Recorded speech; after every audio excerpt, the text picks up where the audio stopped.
You know what? I'll just be honest and be transparent here today. I've never thought Kevin Hart was really funny. He's always seemed like a one-trick pony to me. Every movie, he's just a short, dim-witted guy, and it's just like, okay, I get it. You're short and dim-witted, but like, what else do you do? Not to mention the fact that he makes all the short-looking kings look bad. Okay, we don't appreciate it. Okay, where is our PR agent? All right, this guy is misrepresenting the short community at large. Period.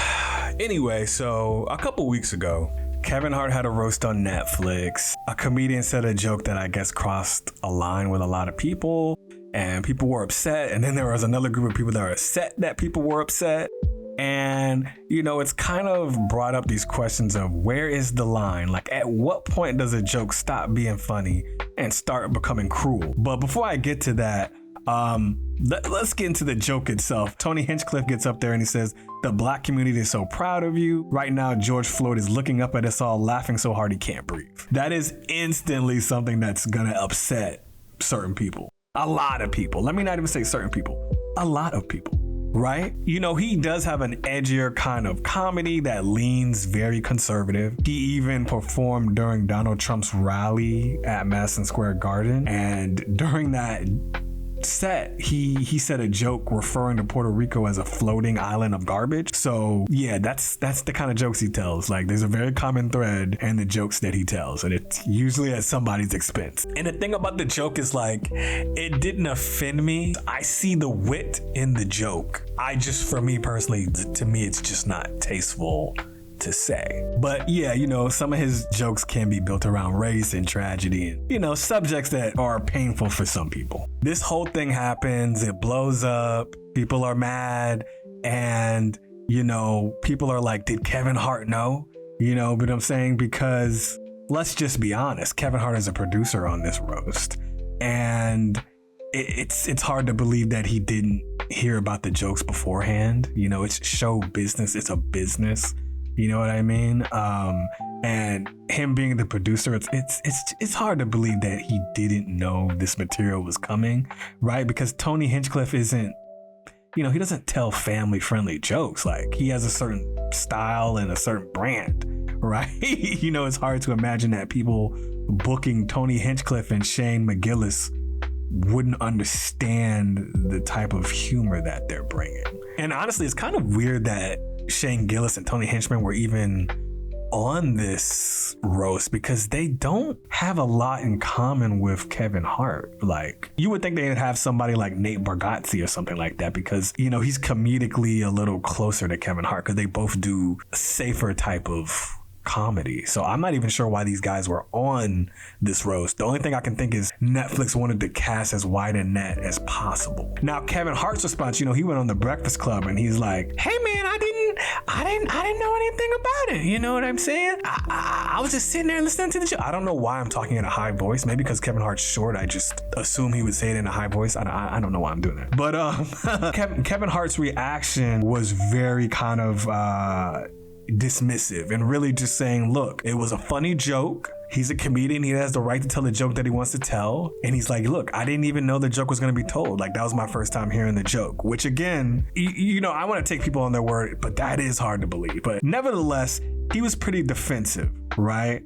And the thing that caught my eye, you know, it wasn't the joke. It wasn't Kevin Hart defending this guy. The thing that kind of popped up in my mind was, why is it so difficult for him to just say, yeah, maybe that crossed the line? Or why is it so difficult for him to say, yeah, I acknowledge that probably did hurt people? You know what I'm saying? Like, why is that so difficult, right? His response was just very dismissive, very indifferent, and almost aggressive. And I think that's funny, because a long time ago when he told a joke about gay people and the gay community got angry at him, he went on every show in the world just apologizing. And he was supposed to host the Oscars, but because of that gay joke, he ended up not being able to host it. And he just went on an apology tour after that. And it's like, well, you have so much sympathy for the gay community when you told that joke that offended them. Why don't you have any sympathy for this? Why are you so sympathetic to them and not your own community, I guess people would say. Maybe it's because, again, he didn't tell the joke, right? And maybe he does feel so defensive because he's probably online looking at all these comments trashing him, and by the time he gets to the Breakfast Club, he's probably pissed off and he's like, listen, man, I didn't even tell this joke. Like, I'm not even the one that told this joke. Maybe he was just tired of people dragging him online. And not to say I know his heart. I don't know what happened here, but his reaction did kind of stand out. I thought it was interesting, and I'm not even one of the people that were overly offended by the joke, but I do think his reaction was not good. What's so hard with saying I'm sorry if we offended anybody? What's so wrong with saying sorry? What's so wrong with just saying, even if you don't want to say you're sorry, what's wrong with saying, yeah, I understand that joke may have went too far? Like, what's wrong with that? Especially since his apology tour, when he made that gay joke, is just so fresh in my mind. I'm like, this is like two different people. This is night and day, the way you're handling this apology versus the other one, and this community versus this other community. But at the same time, it's like, hey, let's be fair. We all have our biases, right? Let's just be honest. They also told a Charlie Kirk joke too, right? And I feel like, even though I'm not personally a fan of Charlie Kirk like that guy's got family too. You know what I'm saying? He has friends and people that love him. The same people that were upset about the George Floyd joke didn't get upset about the Charlie Kirk joke, right? I just think that's interesting. It's like we all have selective humanity, you know what I mean? Even if I'm not upset by something, I can always acknowledge that, yo, that's mean-spirited. You know what I'm saying? Like, and everything has a spirit behind it. I don't think that's by coincidence. I don't think it's a coincidence that they dissed George Floyd and then somebody was like, okay, we gotta equal it out, and let's also diss Charlie Kirk so nobody's too offended. That feels purposeful to me. That feels like somebody intentionally did that and planned that. Again, it's show business, y'all. You know what I mean? Have a real kind of push and pull. And I'm really conflicted on this topic because I like to be funny, and it to me, it's like no matter what you say, there's always some group online who's gonna be angered by it, like, because we're in this age of outrage culture. We're like, people are waiting to be offended by something. Being offended by something makes money now. People watch those videos, people join those movements, those articles get clicks when people are offended. Outrage culture has like made everybody Karen. Like, you shouldn't be offended by everything. Like, even the Bible says you shouldn't be easily offended. You know what I mean? But at the same time, if you're telling a joke while fully knowing this is going to be deeply hurtful or offend people, and you say it anyway, have you decided hurting people simply doesn't matter? That's a lot different from accidentally offending somebody, right? That's intentional. You're going out of your way to hurt others. Like, it sounds cool when you say he's just an edgy comedian. Yeah, he offends people. But take the comedian part away. You get paid to hurt people, right? Because when you tell a joke that offends somebody, something about that joke hurts them. Like, it hurts, and words do hurt. No matter what people say, words hurt. You're going out of your way to hurt others. You know what I mean? I was watching a Brilliant Idiots podcast, and one time Andrew Schultz, he's like, I don't want to believe that I'm a bad person, but I don't like the Bible because it basically starts off telling you everybody's sinners, everybody's bad.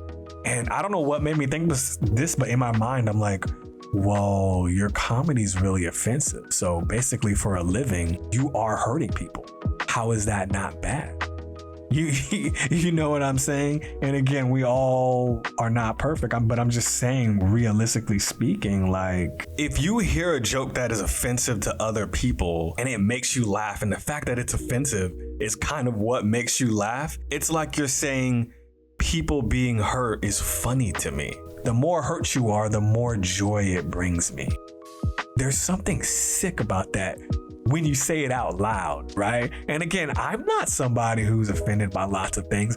I'm not somebody who says that we need to be extra careful about every single little thing we say, because I just feel like that's going to be never ending. You're never going to be able to say anything. But at the same time, I don't know that you should go out of your way to say things that are going to hurt somebody. And honestly, God would probably say you should think about what you say before you say it, right? You should think, is this going to hurt somebody? And even though that's hard for me, because I just like to just say funny things, we should think about what we say. Our words are supposed to build people up, not tear them down. Satan delights in tearing people down. Satan delights in destruction. God calls us towards, encouragement, truth, grace, right? Yo, when I tell a joke, what is my joke producing? Is it producing joy or is it producing humiliation?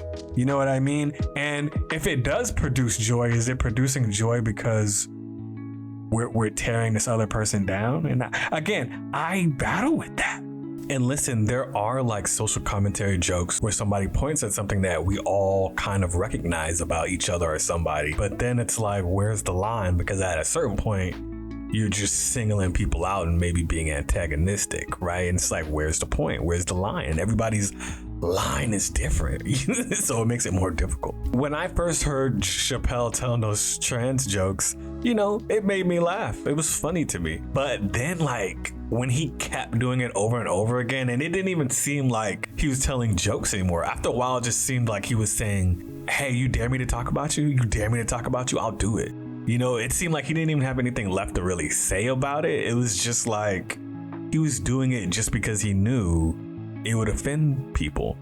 And that's what I question. I feel like just naturally as humans, we laugh at other people's expense. Literally was just using a small guy voice when I was mimicking Kevin Hart. We laugh at other people's expense, but I don't think that's how God meant for us to be. Like, can you imagine God laughing at us when we failed at something or laughing at our expense? If God did that, we'd be like, God, you're a bully. You know what I'm saying? So why are you not a bully when you're laughing at someone's expense? It seems like a simple thing. Even to me, I'm kind of just like, well, they need to toughen up. Some things are just funny. I think that, but at the same time, it's like, if I'm looking through a Christian lens, if I'm looking through a godly lens, I do have to say, what's so godly about laughing at people's expense? Look, take God out of it.